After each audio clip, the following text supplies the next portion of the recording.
Meet Dr. Noon S. Amun-Ra. He only eats one vegan meal a day. That's right, he only eats 1 hour a day, proving if you eat healthy, you will not lose muscle or lack energy. He even set a world record in deadlifting. But his goal is not bodybuilding or strength. It's anti-aging, longevity, and the highest quality of health and life. We're not telling people to eat only one meal a day, but we are here to show you what's possible with intermittent fasting and that we do not have to eat animal products in order to thrive. Only a handful of people on this planet have the determination to live this way, but it's amazing what happens when we do. Mankind is not supposed to have the health problems it does, and what we call aging is not normal. Let the wise words of this master teach, enlighten, and inspire you. Hi, thanks for being here today. It is my pleasure. So, you only eat once a day. That is so.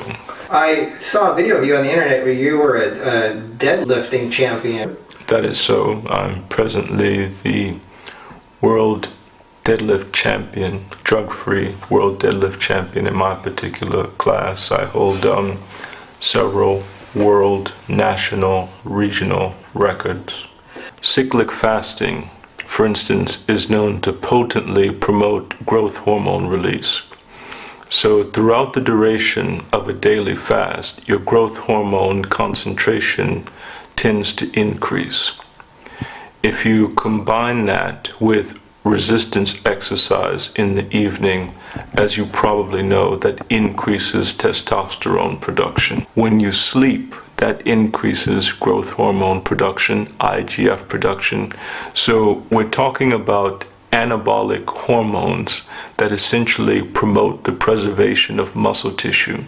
So a regimen which entails daily cyclic fasting, evening resistance training, all of these things combine to enhance the preservation and also augmentation of muscle tissue. So you're saying somebody who's in their 30s, 40s, and 50s can actually gain muscle? If it is regimented, if it combines these factors, right. That is, increased growth hormone secretion as a consequence of protracted fasting. Now, have you noticed that working out late in the day is more beneficial than working out earlier in the day?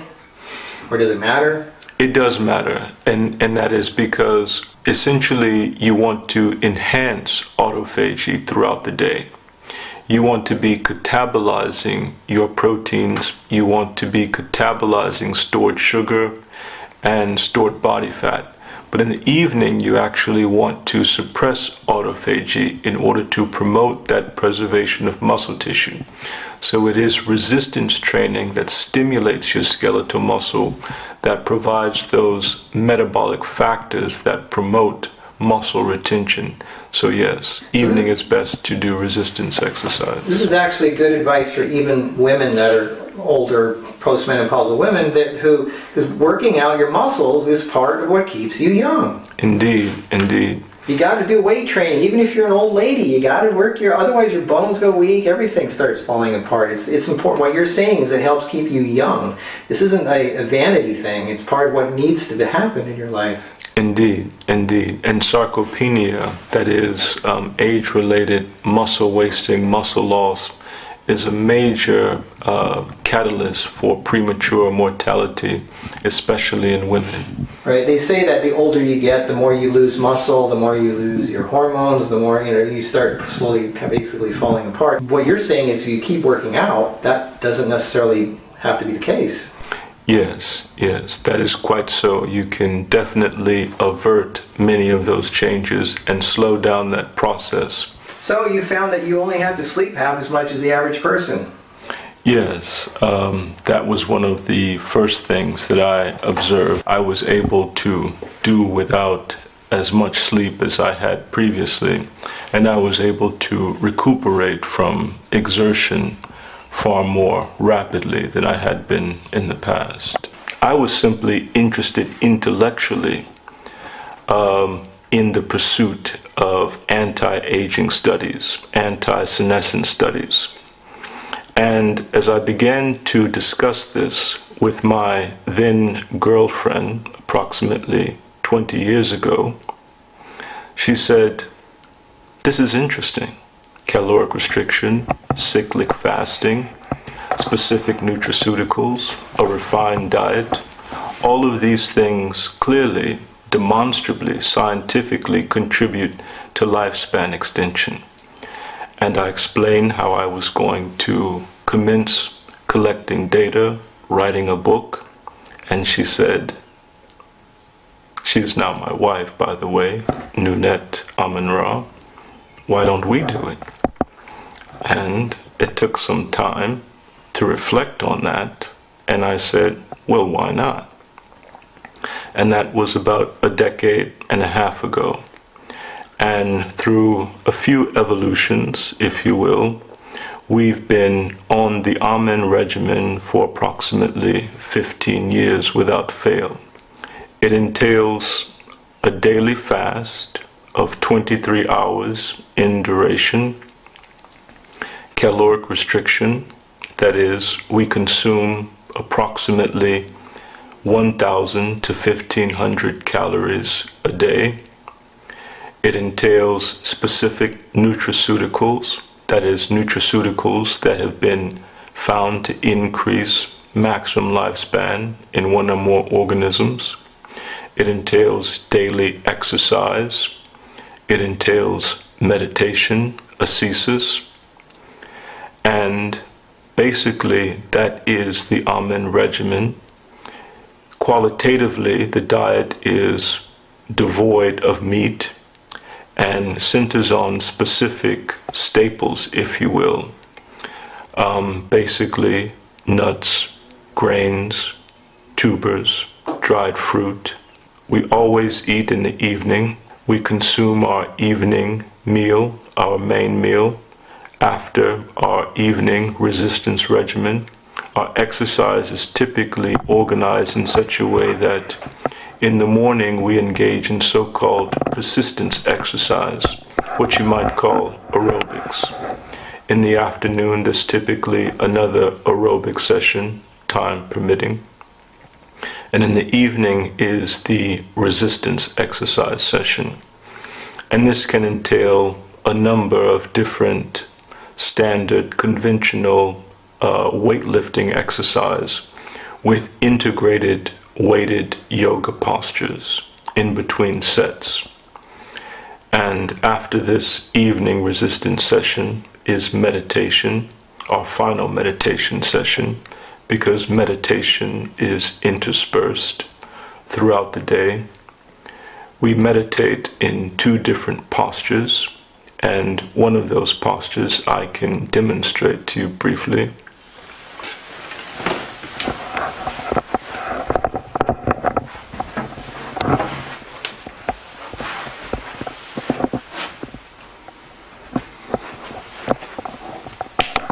This posture is called Aru Aha, that is the standing form.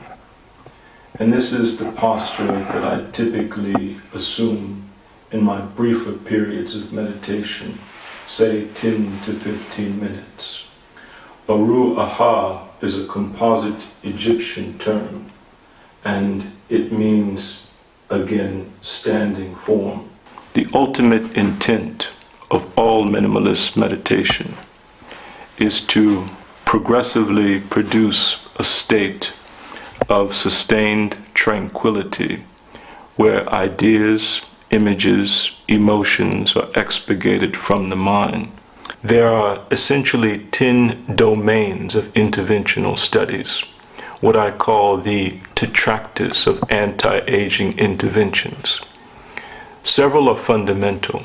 They include caloric restriction, cyclic fasting, and specific nutraceuticals, and a range of discrete genetic modifications that alter specific physiological phenomena in organisms. Almost all of them will entail either an increase in the optimization of autophagy, and that is simply a process that enables the body to renew its tissues.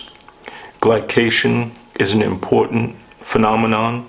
Glycation is that process whereby circulating sugars bind to protein, lipids in the body, and render them resistant to renewal, that accelerates aging. You also have fat accumulation or adiposity. That has been found to increase the rate of aging and limit lifespan.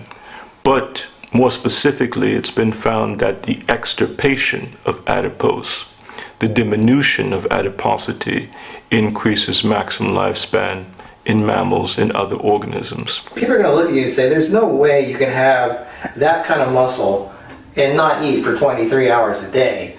I mean, I know the body's more efficient, but people are going to say, well, doesn't your body start eating up the muscle after a while? Actually, limited muscle catabolism is a good thing. Limited tissue catabolism is a good thing. And it might be illuminating to conceive of it in this way.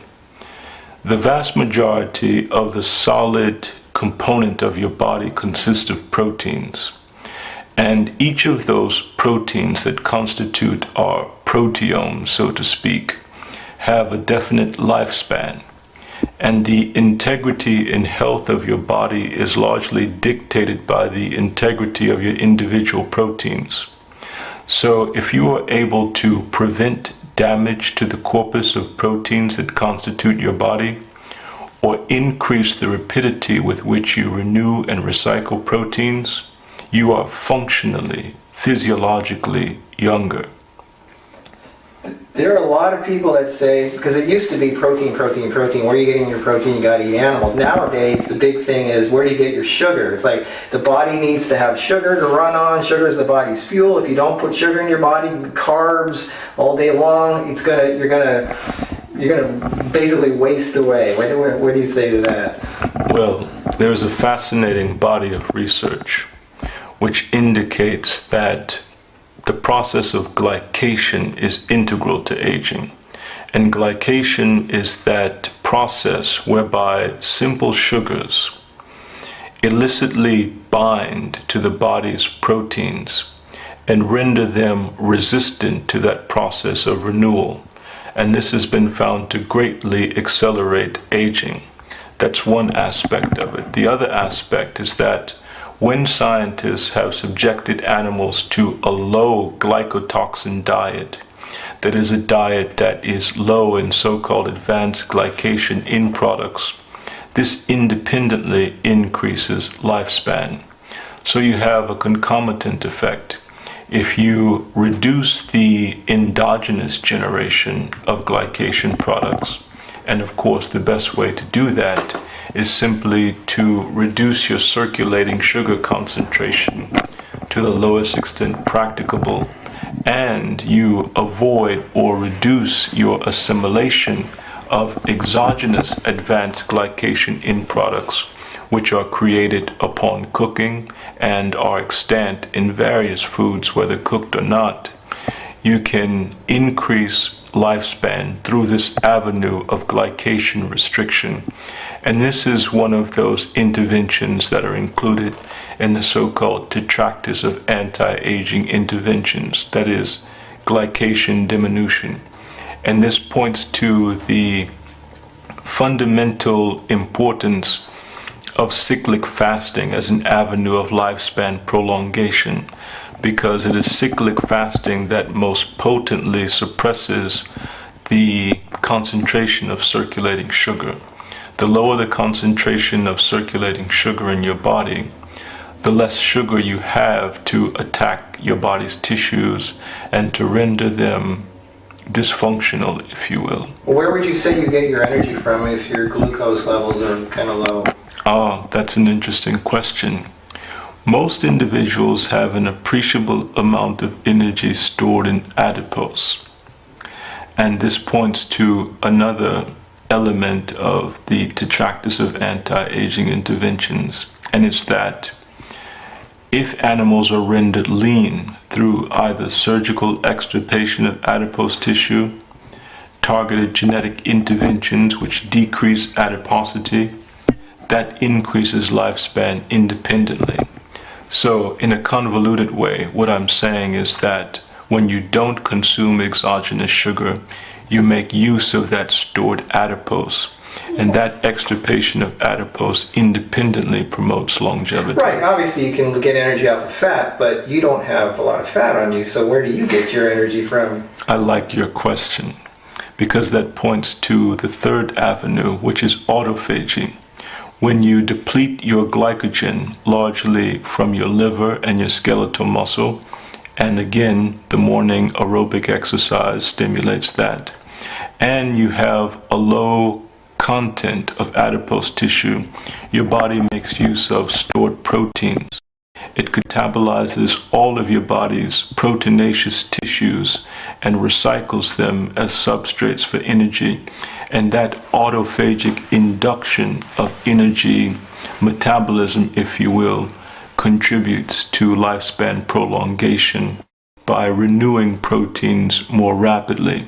Under sustained caloric restriction or cyclic fasting, skeletal muscle is preferentially preserved, and there are more labile proteins that are catabolized before protein and before brain tissue. So these are selectively preserved. So, okay, let's talk about your diet. So you eat a lot of nuts and, was it roots, starches, things like that? Yes, grains. Grains. And you eat all this within an hour? Yes, or less, yes. We have our tripartite meal, if you will.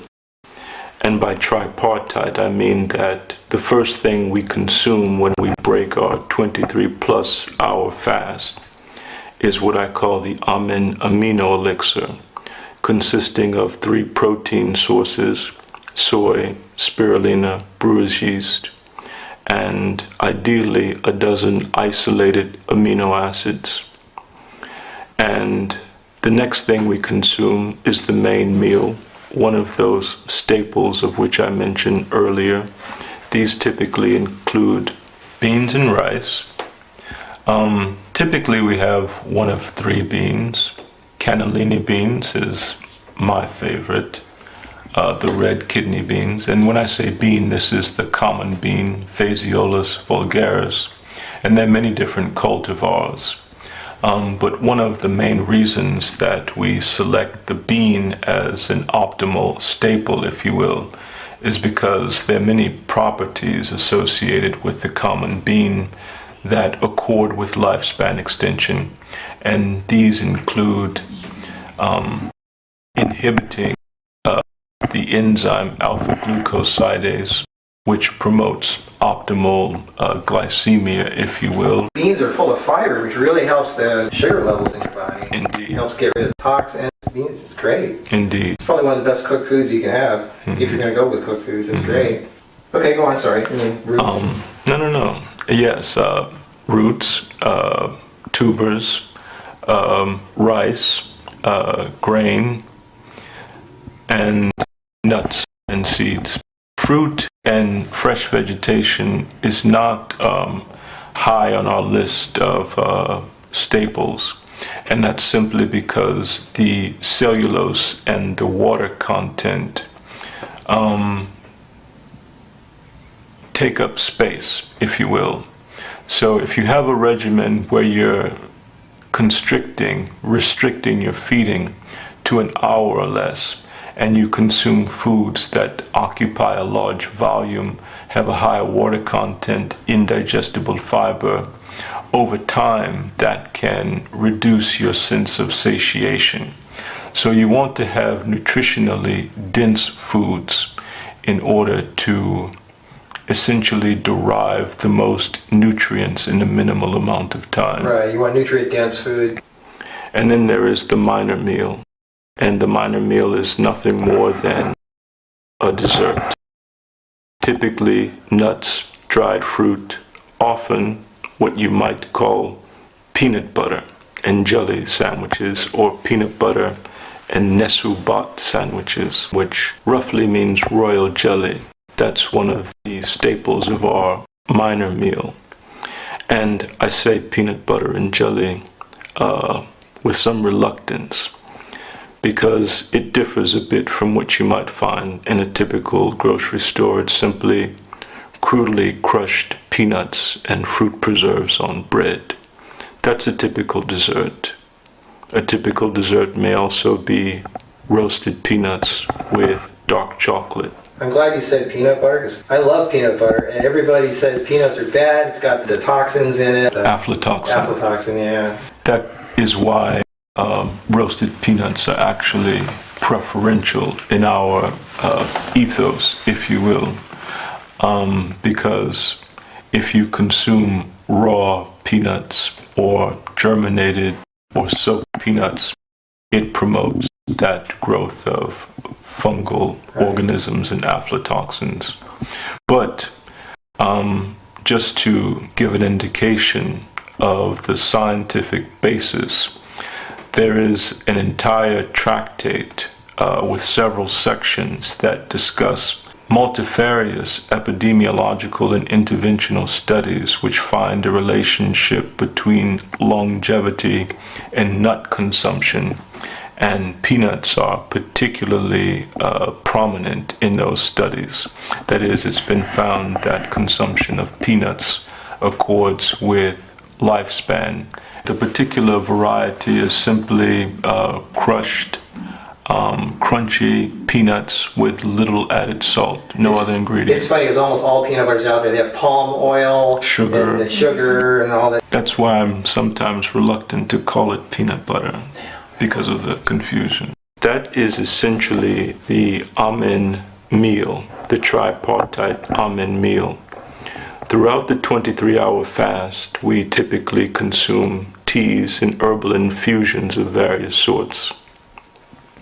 These include green tea, black tea, oolong tea, but also two of the South African teas, honeybush and red tea or rooibos, hibiscus, one of my favorites, rhubarb tea, and any number of herbal infusions, most of which have been found to influence one of these several physiological factors that we know are operative in the aging process. And those again include autophagy optimization, glycation inhibition, fat oxidation, diminution of inflammation, etc. So when you say nutraceuticals, that sounds like something from the pharmaceutical industry. You're talking about herbs and natural things. That's quite correct. There's several of these. One is niacin-bound chromium. Another is glucosamine. Another is curcumin or turmeric. Another is resveratrol. And combined with cyclic or intermittent fasting, the polyphenols that you find in green tea, in blueberries, and in pomegranates. So when we speak of nutraceuticals, we're talking about these agents. And physiologically, all of these nutraceuticals have been found to modulate one of several molecular mechanisms. And again, we have our familiar glycation, autophagy induction, immune enhancement, and lipid oxidation or minimization. And you take these throughout the day as mixed in with your teas and water and stuff? Yes, yes. The teas that we consume, when they are sweetened, they're sweetened with non-calorific sweeteners such as stevia, which is essentially the sole sweetener that I use during my fasting period. Is that your stomach? Yes, sorry. Not at all. It's a good sign. It's like a growling bear. You hear it? No, this is actually a good comparison here. You haven't eaten in a while and your stomach's growling. He hasn't eaten since yesterday and he's doing fine. I haven't eaten since yesterday either. Yeah, well that's the point. Excellent. That's the point. And actually, that effect is partly attributable to a peptide called ghrelin, and it is released by the gastrointestinal tract in response to food deprivation. It actually increases the expression of a peptide called BDNF, brain-derived nerve growth factor, which increases the proliferation of neurons in the brain, specifically in the hippocampus, an area that's associated with learning and memory. And that is probably among the reasons that fasting and caloric restriction increase mental or cognitive acuity. So this might explain people in India, they're mainly vegetarians. and they don't eat a lot, but yet they have some of the smartest people in the world that can literally calculate to the 100th decimal point. And these people that say you need meat, you need animal products, you need fat, you need sugar, you need all that stuff to function properly, you've got it dialed into a point where you're proving you don't need any animal products. Correct. I'm somewhat conventional in that I promote the ingestion, the use of essential multi-mineral, multivitamin supplementation. And whenever someone subsists on a calorically restricted diet, either quantitatively restricted or temporally restricted, it's important to ensure that you get the minimal requisite amount of essential nutrients. Right. And that's what I get from a standard vegetal micronutrient, mineral supplement. I take that in powdered form in the Almond Amino Elixir, and it's the first thing that we consume on an empty stomach. And that's designed essentially to be sufficient as a source of energy and nutrients without the need for any food at all. So the elixir is intended to deliver all essential nutrients in a form that is easy to assimilate, and the meals are simply for satiety and indulgence, because I think that's an important point to stress. If you're going to have a lifelong regimen that is predicated upon lifespan prolongation, it has to be sufficiently palatable in order to be sustained over a lifetime. And indulgence, gratification, is an important element of enjoying life.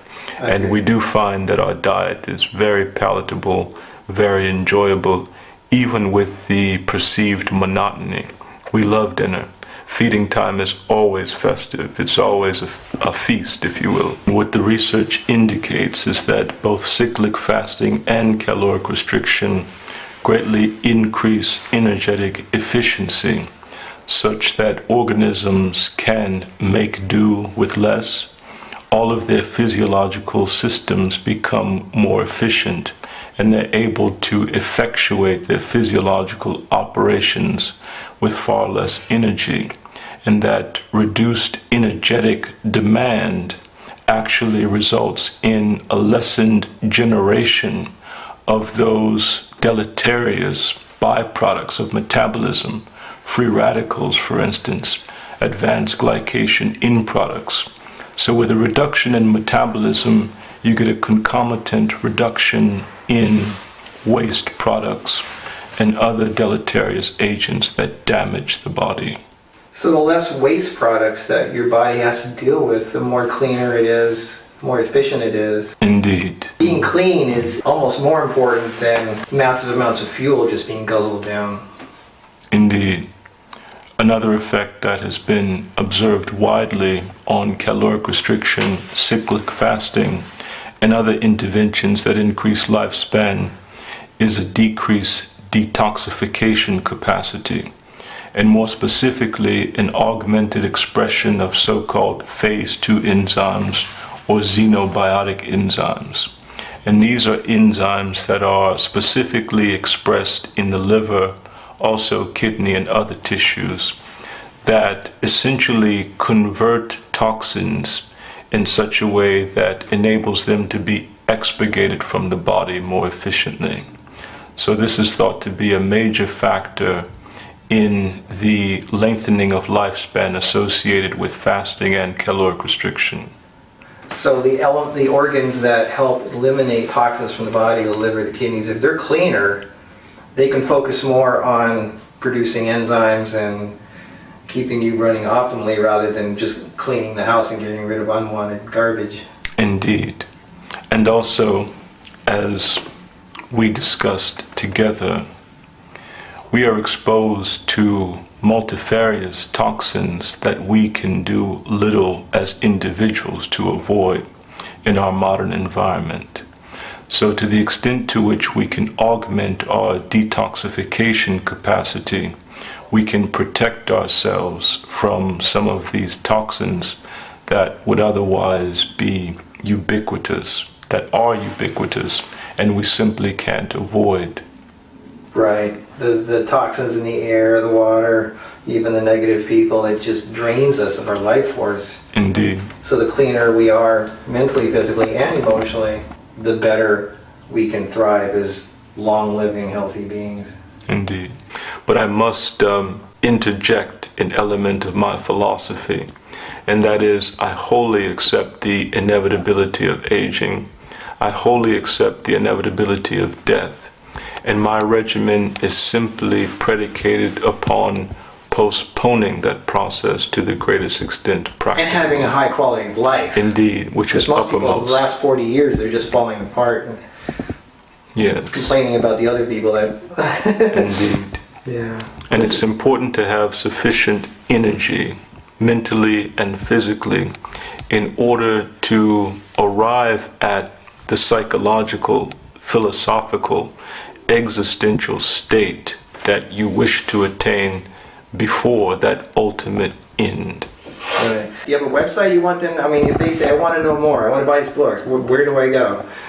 You can go to our website, amintaeliteathlete.com, and it has a description of my overall regimen, the literature that I've produced, and how to acquire it. I don't sell my materials. I release them with a donation to individuals who are earnestly interested. And I stress that because our order, our regimen is ascetic, and it's clearly not for everyone. So I'm interested in individuals who are serious. Right, because a lot of people just say, just give me something to take so I can get bigger muscles or live longer or not get sick, right? There is no quick answer. This has to be a lifestyle, a way of living and being. An all-encompassing, lifelong protocol. Right. So, folks, a lot of this is not for most of you who want a quick fix for something. This is a dedication to a life, a way of living. Well said. Yeah, well, thank you for your time, and you're quite an inspiration, and hopefully we'll check in again in a while. And any last words of advice for people who are living in the modern world who are kind of like ready to throw their arms in the air and say, I give up, I don't know what to do? Subjecting yourself to self-imposed discipline is the surest way to increase the quality of your existence, period. Great. Thank you. You're quite welcome. Wow, what a video, huh? I'm going to summarize the important parts for you guys who weren't paying attention, because there's some really important points to be made here. First of all, we're not telling you guys to only eat one meal a day. This is an extreme diet. It's only for a few people in the world who are willing to dedicate their lives to this. But what we are trying to do is show you, A, that you will not waste away if you fast daily. That, you know, he eats one meal a day. I'm telling people to only fast for 16 hours a day and eat for 8 hours. So there's really, and you don't have to eat animal products in order to have muscles. Notice he also said sugar ages. Did you catch that part? He does aerobics several times a day, and he does weight-bearing exercises at night. Aerobics, cardio, and weight exercises are not the same thing, okay? You got to move your body. Notice he did a lot of standing during the day, standing versus sitting. So intermittent fasting, standing versus sitting, and when he eats his meal, the reason he has heavy things like beans and rice and peanut butter and things like that is because he needs to feel full. He wants to enjoy his meal. He said that he gets his nutrition before he has his meal from a plant-based supplement, kind of like my green formula, where you have all your minerals and vitamins and phytonutrients, and he has some amino acids, just like my protein formula, and then he has his meal to feel full. And then he has his dessert to feel good. So he gets the pleasure out of eating. He's not denying himself anything. So he's very similar to Kjetil Morberg in Norway, the wheelchair guy who healed himself and walked 600 kilometers across Norway, eating nothing but my green formula and protein formula, and having some cashews and coconut oil to feel full. Very similar to what Amin Ra is doing. He has his nutritional supplement, and then he has his heavier nuts and things, which you can also get some protein and substance from. So this is really inspiring. Notice he also said no stress, really important, because you will age and die if you have stress in your life. So do what you can, get the important bits of information from this, because this is gold. This guy's taken it to the extreme and to show you what's possible. You will not waste away if you fast every day. Okay, this guy's only eating one meal a day. We're not even telling you to do that. You can eat, you can have a bunch of meals during the day, but fast, eat good things, stay close to nature. I hope this inspired you guys. Stay tuned for more at marcusnews.com. To learn more, study, or contact Dr. Noon Amun-Ra, his website is AmenTAEliteAthlete.com. That's AmenTAELITE athlete.com. This is Marcus with MarcusNews.com. We hope this inspired you.